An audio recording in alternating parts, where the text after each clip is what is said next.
Hi everyone, I'm Lotty. I'm Sam. And I'm David.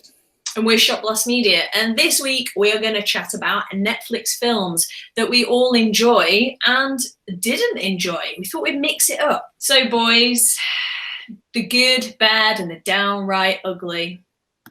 What are we thinking then, Sam? Go on then, you kick us off. Why don't we just jump in and talk about a film that we didn't like or that you didn't like? Six Underground, which came out in December with Ryan Reynolds and loads of other actors who I don't know who the hell they are at all. If you know Michael Bay, you know there's going to be explosions, really fast editing, and really bad acting. It wasn't for me. I thought it was just downright awful, and there was just nothing to it. Classic action, though, isn't it? I don't know. Ryan Reynolds, though, he's a pretty big star. It's kind of worth watching, but maybe not. No, not when Michael Bay's in charge. So are there any Netflix original films you've seen lately, Lottie, that have disappointed you? Again, it's controversial, isn't it? But Bird Box, I think, came out again subpar. There was a huge amount of hype on this film. The trailer's really good. It's got Sandra Bullock in, who I absolutely love, Sarah Paulson. I think the story had a really good idea about it in concept. To say that someone can whitewater raft with two kids in a boat whilst being blindfolded is a little bit of a stretch, I think. Doing anything blindfolded is a bit of a stretch as well, two kids. You've got your little sloth there, I can see in the back. Yeah, Mr. Pickles there. What are those, Sam, behind you? Oh, you'll like these. Those pop vinyls, but I've got Jack Torrance.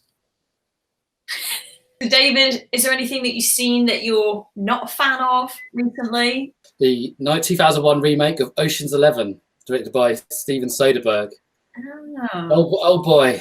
I mean, this film's not aged well. George Clooney's character, which is Danny Ocean, putting a team together, and I can't remember anyone else's name.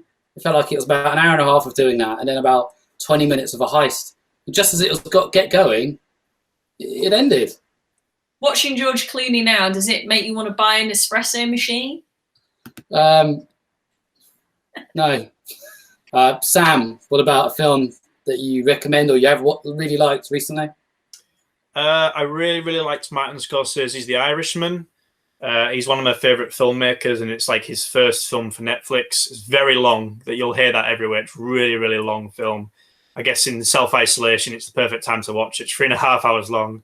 You got Rob De Niro, Joe Pesci, Al Pacino. It's a really good crime story. It's based on like a true story on a book about this hitman, and he's working in this gang, and they're working with this union which is led by Jimmy Hoffa, who's a real guy. It's a really interesting story, and if you like Martin Scorsese's films like Goodfellas and Wolf of Wall Street, you'll probably like this. You're right, it is long. I always had to watch it in stages, watch a bit, come away, watch a bit more, come away. And maybe that was my downfall. Maybe I just need to sit and rewatch it again all in one setting. Anything Martin Scorsese does, it's pretty much up there. So, Lottie, have you got any film recommendations for us for Netflix? Well, I thought I'd do a film recommendation for comedy, because we've not talked about a comedy yet. So The House I watched not too long ago, which is quite amusing. It's Will Ferrell, and just Will Ferrell is just generally genius. Anything that he's in, I think, is generally funny. Basically set up an illegal casino in their house and invite all of their friends over in the neighbourhood to come over and gamble all the money away so they can raise money for their daughter's scholarship. But if you find yourself, a Sunday afternoon, Sunday evening, having a glass of wine, you just want to watch something that's a bit mind-numbing, but it's just a bit of fun with Will Ferrell in, then The House is all right. It's pretty good. It's quite funny. Any other films we can think of whilst we're here? Quick wins? David? Erin Brockovich, from 20 years old now, because I'd not seen it at all until about 2 weekends ago. 20 years old? Wow. Yeah. It's a dramatization of the true story of Erin Brockovich, played by Julia Roberts, and she fought against the Energy Corporation. She's the little David versus Goliath story, basically. Especially times like now, it's a very inspiring and uplifting story. Roberts, she won Best Actress Oscar in that year, which is, you can see why. Thanks for the recommendation. Might go back and check that one out. It's something I'd probably watch because Sam's probably up my street. So there's quite a few recommendations there. Obviously, things that we like, things that we don't. It's all down to personal opinion at the end of the day. But we're interested to hear your thoughts. What have you watched on Netflix recently? What have you enjoyed? What haven't you enjoyed? Tell us and let us know.